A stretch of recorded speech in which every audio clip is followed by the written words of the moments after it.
Yo, bago ang lahat. Ano na ba talaga ang nangyayari sa Golden State Warriors? Mula sa mysterious illness ni Kristaps Porzingis, sa muntik na pagkuha kay Lonzo Ball, hanggang sa injury ni Steph Curry na parang ginawang bangungot ang trade deadline gamble ng Warriors. Pag-uusapan natin lahat yan ngayon. Kaya kung Warriors fan ka, at bago ka palang mag-like at mag-subscribe ka na, siguradong gusto mong marinig ito. Simulan na natin! Unahin natin si Kristaps Porzingis. Mga idol, 5 sunod na laro na siyang hindi nakakapaglaro dahil sa isang illness na ayon kay Coach Steve Kerr ay medyo mysterious. Ibig sabihin, kahit ang coaching staff, hindi malinaw kung ano talaga ang sitwasyon. Isipin mo ito, kinuha siya ng Warriors sa trade deadline para maging malaking tulong, lalo na habang injured si Steph Curry. Pero simula nang dumating siya, isang laro lang ang naitulong niya. Isang laro. At pagkatapos nun, sunod-sunod na DNP dahil sa sakit.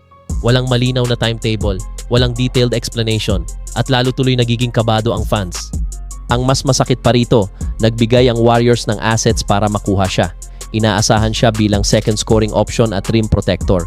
Pero sa ngayon, parang wala pa siyang impact. At kung tatagal pa ito, lalong magiging risky ang naging trade move ng Warriors. Ngayon, pag-usapan naman natin ang interesting na balita. Muntik na raw pirmahan ng Warriors si Lonzo Ball. Oo, tama ang narinig ninyo. Muntik na. Ayon sa reports, seryosong pinag-aralan ng Warriors ang posibilidad na kunin si Lonzo bilang backup guard dahil kulang sila sa playmaking habang wala si Curry. Maganda sana ang fit, matangkad na guard, magaling sa depensa, solid passer, kayang mag-set up ng offense. Pero ano ang nangyari?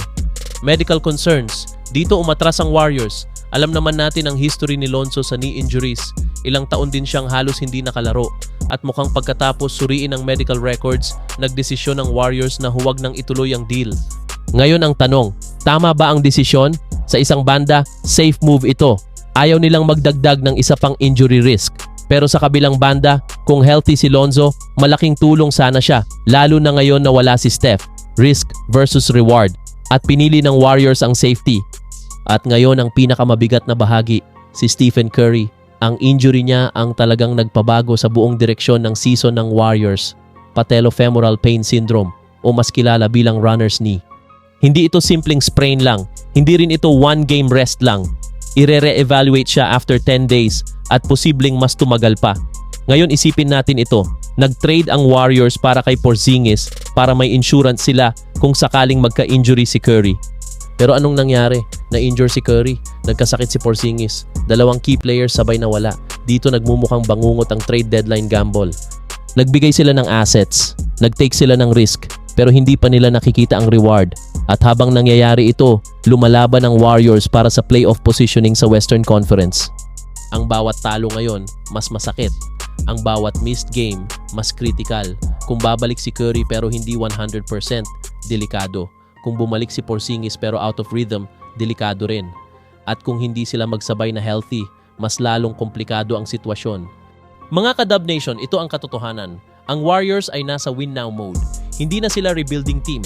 Hindi na sila naghihintay ng development. Ang timeline nila ay habang nasa prime pa si Steph.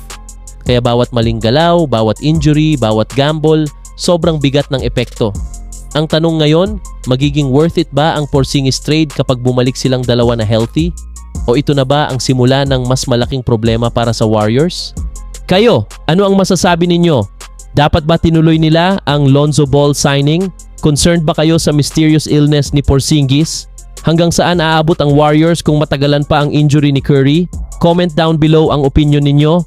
Kung nagustuhan ninyo ang breakdown na ito, huwag kalimutang i-like, i-share at mag-subscribe para sa mas marami pang Warriors updates at NBA analysis. Peace out!